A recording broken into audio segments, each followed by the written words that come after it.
नुषो रक्षकं कुञ्जरं तं मल्लांश्च नूर पूर्वानपि सहसजो मर्दयस्तुङ्गमञ्जात् भोजेशं पातयित्वा व्यसुमकृतनजान् नन्दयन् प्राप्य गर्गात् द्वैजं संस्कारमाप्तो गुरुमतविदिता शेषविद्योवताನ್ನः। ಈ ಶ್ಲೋಕದಿಂದ ರಾಯರು ಏನು ಹೇಳಲಿಕ್ಕೆ ಹೊರಟಿದ್ದಾರೆ ಅಂತಂದ್ರೆ, ಈ ಶ್ರೀ ಕೃಷ್ಣ ಬಲರಾಮ ತನ್ನ ಗೋಬಾಲಕರೊಡನೆ ರಾಜಮಾರ್ಗದಿಂದ ಬರ್ತಾರೆ ಮಥುರಾ ಪಟ್ಟಣಕ್ಕೆ. ಅಲ್ಲಿ ಕಂಸನ ಧನುರ್ಮಂದಿರ ಅಂತ ಒಂದಿರುತ್ತೆ. ಆ ಧನುರ್ಮಂದಿರದಲ್ಲಿ ಪ್ರವೇಶ ಮಾಡ್ತಾರೆ. ಪ್ರವೇಶ ಮಾಡಿದ ನಂತರ ಅಲ್ಲಿ ಅವನಿಗೆ ರುದ್ರದೇವರಿಂದ ಒಂದು ಆಯುಧವು ವರವಾಗಿ ಬಂದಿತ್ತು. ಅದಕ್ಕೆ ಅನೇಕ ಜನ ಸೈನ್ಯ ಸೇವಕರು ಅದನ್ನು ರಕ್ಷಣೆ ಮಾಡ್ತಾ ಇದ್ರು. ಆ ರುದ್ರದೇವರಿಂದ ಬಂದಂತಹ ಧನಸ್ಸನ್ನು ಮೊದಲಿಗೆ ಕೃಷ್ಣ ಅದನ್ನು ನಾಶಗೊಳಿಸುತ್ತಾನೆ. ಅದನ್ನು ನೋಡಿದಂತಹ ಯಾವ ಸೈನ್ಯ ಇದೆ ಆ ಎಲ್ಲ ಸೈನ್ಯರಿಗೂ ಕೂಡ ಕೋಪ ಅನ್ನೋದು ಬರುತ್ತೆ. ಕೋಪ ಬಂದು ಆ ಕೃಷ್ಣನ ಮೇಲೆ ಯುದ್ಧ ಮಾಡಲಿಕ್ಕೆ ಪ್ರಾರಂಭ ಮಾಡ್ತಾರೆ. ಆ ಎಲ್ಲಾ ಸೈನಿಕರನ್ನು ಕೂಡ ಕೃಷ್ಣ ಪರಮಾತ್ಮ ಸಂಹಾರ ಮಾಡ್ತಾನೆ. ನಂತರ ಒಂದು ವನಕ್ಕೆ ಹೋಗ್ತಾರೆ. ತಾವು ಒಂದು ಬಟ್ಟೆಯಲ್ಲಿ, ಹಿಂದಿನ ಕಾಲದಲ್ಲಿ ಬಟ್ಟೆಯಲ್ಲೇನೆ ಅನ್ನವನ್ನು ಇಟ್ಕೊಂಡು ಹೋಗ್ತಾ ಇದ್ರು. ಅದೇ ರೀತಿಯಾಗಿ ಬಟ್ಟೆಯಲ್ಲೇನೆ ತಾವು ತಂದಂತಹ ಭೋಜನ ಏನಿದೆ, ಊಟ ಏನಿದೆ, ಅದನ್ನು ಮಾಡಿ ಏನು ಪದಾರ್ಥಗಳನ್ನು ತಂದಿದ್ದಾರೋ ಆ ಎಲ್ಲ ಪದಾರ್ಥಗಳನ್ನು ಕೂಡ ತಿಂದು ಅಂದು ರಾತ್ರಿ ಅಲ್ಲಿಯೇನೆ ಕಳೆಯುತ್ತಾರೆ.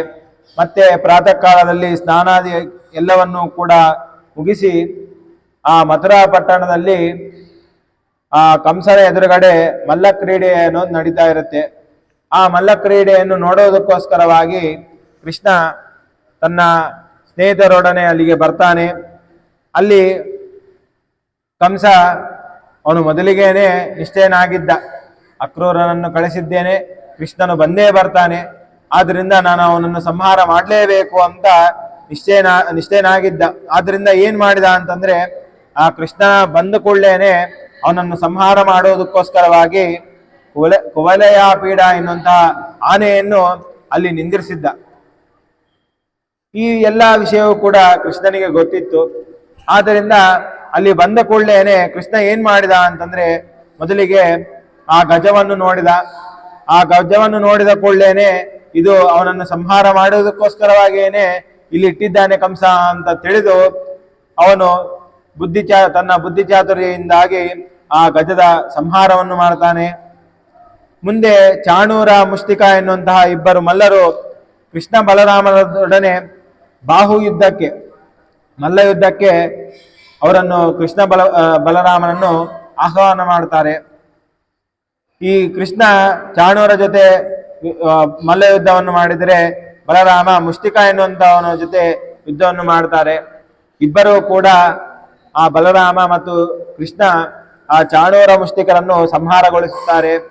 ನಂತರ ಅಲ್ಲಿ ಕುಳಿತಿರುವಂತಹ ಕಂಸನನ್ನು ಕೃಷ್ಣ ಪರಮಾತ್ಮ ಏನ್ ಮಾಡ್ತಾನೆ ಅಂತಂದ್ರೆ, ತನ್ನ ಕೈಯಿಂದ ಕಂಸನನ್ನು ಎಳೆದು ಭೂಮಿಯ ಮೇಲೆ, ಮೊದಲಿಗೆ ಅವನು ಒಂದು ಆಸನದಲ್ಲಿ ಕುಳಿತಿದ್ದ, ಅವನನ್ನು ಎತ್ತಿ ಭೂಮಿ ಮೇಲೆ ಹಾಕ್ತಾನೆ.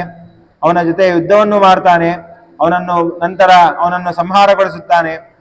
ಈ ಕಾರಾಗೃಹದಲ್ಲಿ ಇರುವಂತಹ ತನ್ನ ತಂದೆ ತಾಯಿಗಳಾದಂತಹ ವಸುದೇವ ಮತ್ತು ದೇವಕಿಯರನ್ನು ಬಂಧನದಿಂದ ಬಿಡಿಸಿ ಮುಂದೆ ವಸುದೇವನ ಆದೇಶದ ಮೇರೆಗೆ ಗರ್ಗಾಚಾರ್ಯರನ್ನು ಅಲ್ಲಿಗೆ ಕರೆಸ್ತಾರೆ. ಮುಂದೆ ಅವನ ಉಪನಯನಾದಿ ಸಂಸ್ಕಾರಗಳು ಕೂಡ ಆಗುತ್ತವೆ. ಉಪನಯನ ಮುಗೀತು.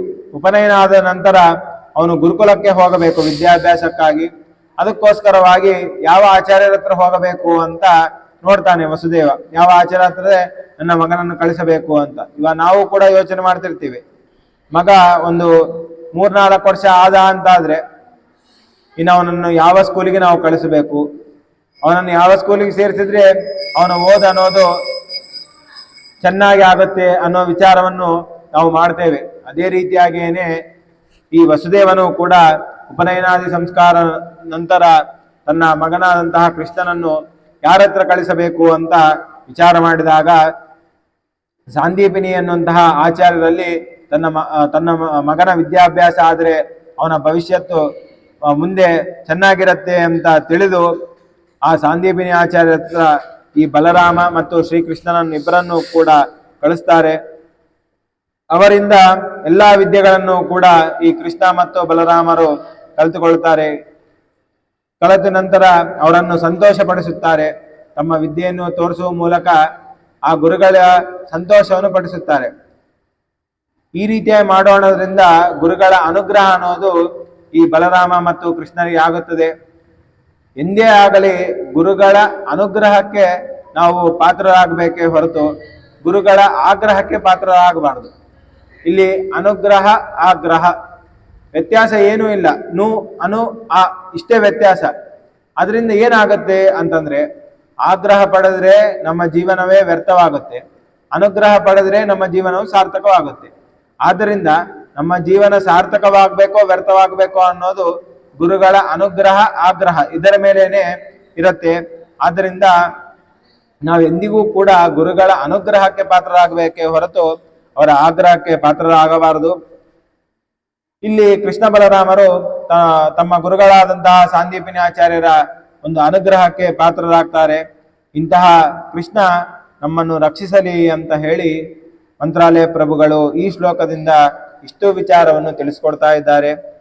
ಮುಂದೆ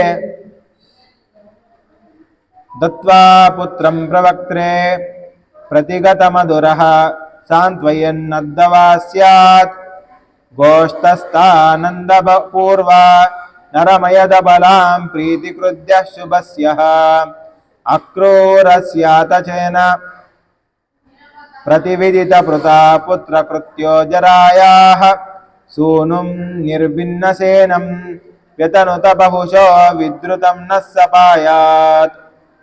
ಈ ಶ್ಲೋಕದಿಂದ ಏನ್ ಹೇಳಲಿಕ್ಕೆ ಹೊರಟಿದ್ದಾರೆ ಅಂತಂದ್ರೆ, ಈ ಕೃಷ್ಣ ಮತ್ತು ಬಲರಾಮರು ತಮ್ಮ ವಿದ್ಯಾಭ್ಯಾಸವನ್ನು ಮುಗಿಸಿದ ನಂತರ ಗುರುಗಳಾದಂತಹ ಸಾಂದೀಪಿನ್ಯಾಚಾರ್ಯರಿಗೆ ಕೇಳ್ತಾರೆ, ಆಚಾರ್ಯರೇ ನಿಮಗೆ ಗುರುದಕ್ಷಿಣೆಯಾಗಿ ಏನು ಬೇಕು ಅಂತ ಕೇಳ್ತಾರೆ. ಕೇಳಿದಾಗ ಆ ಸಾಂದೀಪಿನ್ಯಾಚಾರ್ಯರು ಕೃಷ್ಣನಿಗೆ ಹೇಳ್ತಾರೆ, ಹೇ ಕೃಷ್ಣ, ಈ ಪ್ರಭಾಸ ಕ್ಷೇತ್ರದಲ್ಲಿ ಸಮುದ್ರ ಸ್ನಾನಕ್ಕೋಸ್ಕರವಾಗಿ ನನ್ನ ಮಗ ಹೋಗಿದ್ದ. ಆ ಸಂದರ್ಭದಲ್ಲಿ ಅವನು ಅಲ್ಲಿಯೇನೆ ಮುಳುಗಿ ಹೋಗಿ ಮೃತನಾಗಿದ್ದಾನೆ. ನನ್ನ ಮಗನನ್ನು ತಿರುಗಿ ನನಗೆ ಒಪ್ಪಿಸು, ಇದೇ ನೀನು ನನಗೆ ಕೊಡುವಂತಹ ಗುರುದಕ್ಷಿಣೆ ಅಂತ ಸಾಂದೀಪಿನ್ಯಾಚಾರ್ಯರು ಹೇಳ್ತಾರೆ.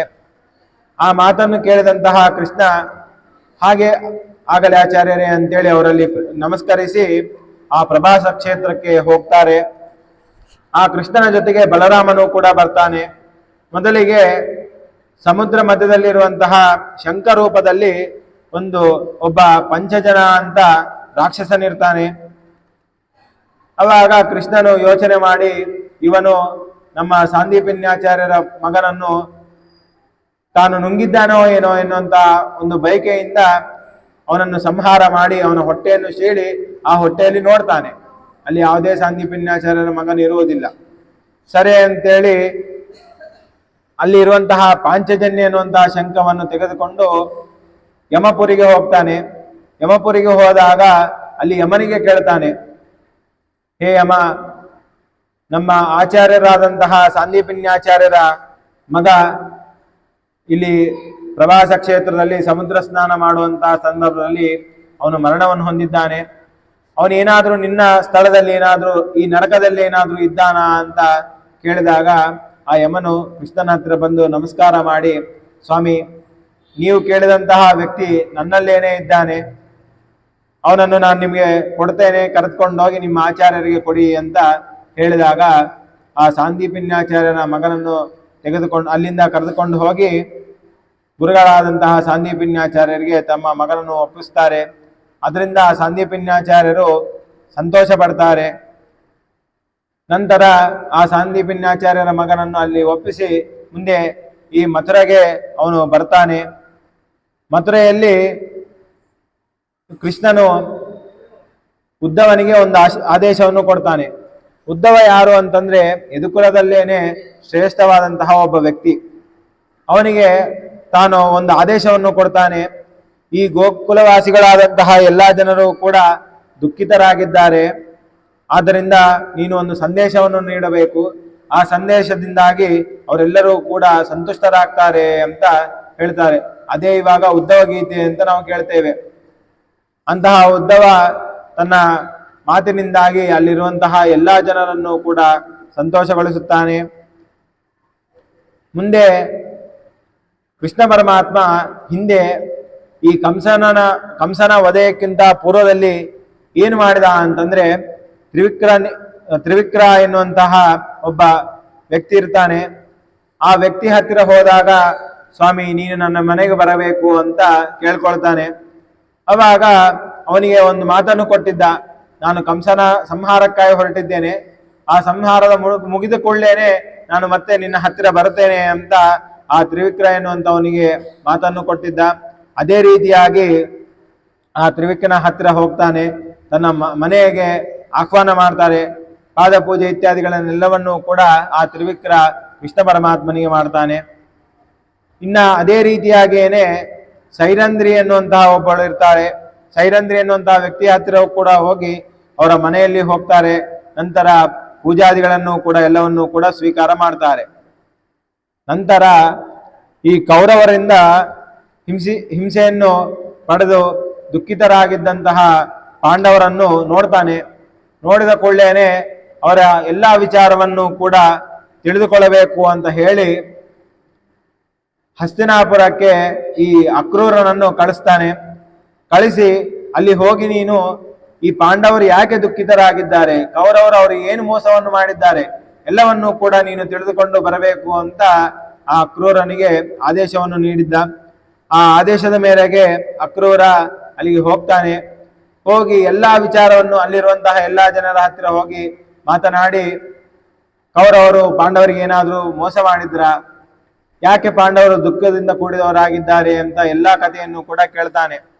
ಆ ಎಲ್ಲಾ ಕಥೆಯಿಂದಾಗಿ ಅಲ್ಲಿರುವಂತಹ ಜನರೆಲ್ಲರೂ ಕೂಡ ಹೇಳ್ತಾರೆ, ಪಾಂಡವರಿಗೆ ಕೌರವರು ಇಂಥ ಮೋಸವನ್ನು ಮಾಡಿದ್ದಾರೆ ಅಂತ ಒಂದು ಪಟ್ಟಿಯನ್ನೇ ಕೊಡ್ತಾರೆ. ಆ ಪಟ್ಟಿಯನ್ನು ತೆಗೆದುಕೊಂಡು ಬಂದು ಕೃಷ್ಣನ ಹತ್ತಿರ ಬಂದಾಗ ಅಕ್ರೂರನನ್ನು ಹೇಳ್ತಾನೆ, ಸ್ವಾಮಿ ಈ ಕೌರವರಾದರೂ ಕೂಡ ಈ ಪಾಂಡವರಿಗೆ ಅನೇಕ ಮೋಸವನ್ನು ಮಾಡಿದ್ದಾರೆ, ಆದ್ದರಿಂದಲೇನೆ ಅವರು ದುಃಖದಿಂದ ಕೂಡಿದವರಾಗಿದ್ದಾರೆ ಅಂತ ಎಲ್ಲಾ ವಿಷಯವನ್ನು ಕೂಡ ಕೃಷ್ಣನ ಹತ್ತಿರ ಹೇಳ್ತಾನೆ. ಆ ಸಂದರ್ಭದಲ್ಲಿ ಈ ಕೃಷ್ಣ ಪರಮಾತ್ಮ ಕಂಸನನ್ನು ಸಂಹಾರ ಮಾಡಿದ್ದ. ಈ ಕಂಸನ ಮಾವ ಯಾರು ಅಂತಂದ್ರೆ ಜರಾಸಂಧ.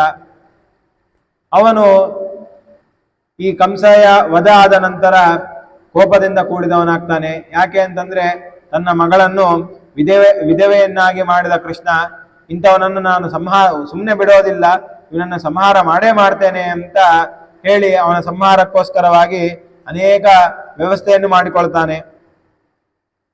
ಏನೇನು ಮಾಡಿದ ಅಂತಂದ್ರೆ, ಅವನು 23 ಅಕ್ಷೌಹಿಣಿ ಸೈನ್ಯವನ್ನು ಮೊದಲಿಗೆ ಒಂದು ಗುಂಪಾಗಿ ಮಾಡಿದ.